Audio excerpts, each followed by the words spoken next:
Hey everyone, welcome back to Corporate Decoder. Today we're diving into a company that makes things like radios and power supplies. It sounds kind of boring, but stick around, you might be surprised what we find. It's like opening a toolbox you think is empty, and suddenly a hidden compartment pops open with a, well, let's just get to it. We're looking at a report from Espey MFG and Electronics Corp. It's a snapshot of some important changes, a peek behind the scenes at who's running the show and how they're being taken care of. This report tells us about some new agreements with top employees. Let's talk about the people in charge, specifically some changes in their work agreements. This section is about when important people, like executives, get hired, leave, or get new deals. We're seeing that Espey made new employment agreements, which are like contracts with two important people. One is Jennifer Pickering, who is the Chief Human Resources Officer, which means she's in charge of all the people's stuff, like hiring and making sure everyone's happy, and she's also the corporate secretary. The other is Caitlin O'Neill, the Principal Financial Officer, so she handles the money and she's also the treasurer. These agreements started in March of 2025. These agreements will keep renewing automatically every year. It's like a subscription that continues unless someone says, stop.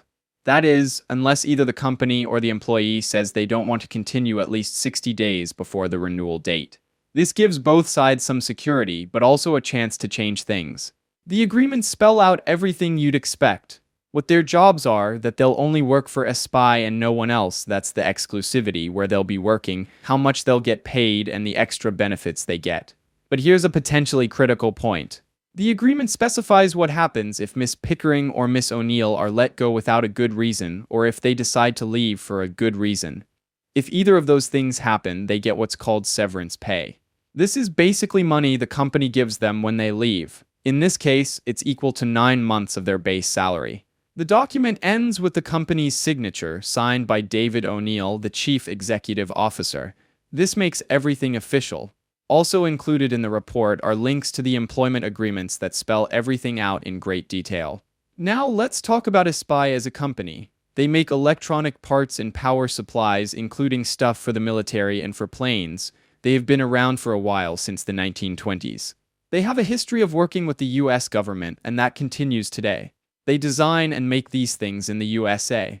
Looking at their recent reports, Espey's sales are around $38 million for the fiscal year that ended in May 2023, with profits of around $2.7 million. The year before that, their sales were $39 million, with profits of about $3.4 million. So, their sales are slightly down, and profits have also decreased a little bit. This means they are still making money, but maybe not as much as before. What can we take away from this? Espey seems like a pretty stable company that's been around for a long time. The fact that they're making these employment agreements shows they want to keep these executives happy. Giving them severance packages is a safety net in case things don't work out, but it also helps to keep them around.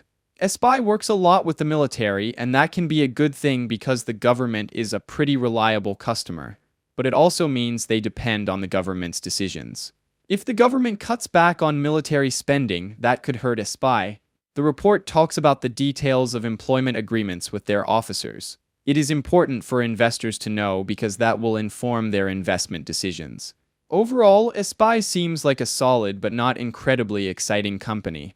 They make important stuff, they're profitable, and they're trying to keep their key people happy. But they also need to be careful about depending too much on the government and about keeping their costs in check. Thanks for watching. If you found this breakdown helpful, give us a like, leave a comment, and subscribe for more corporate deep dives.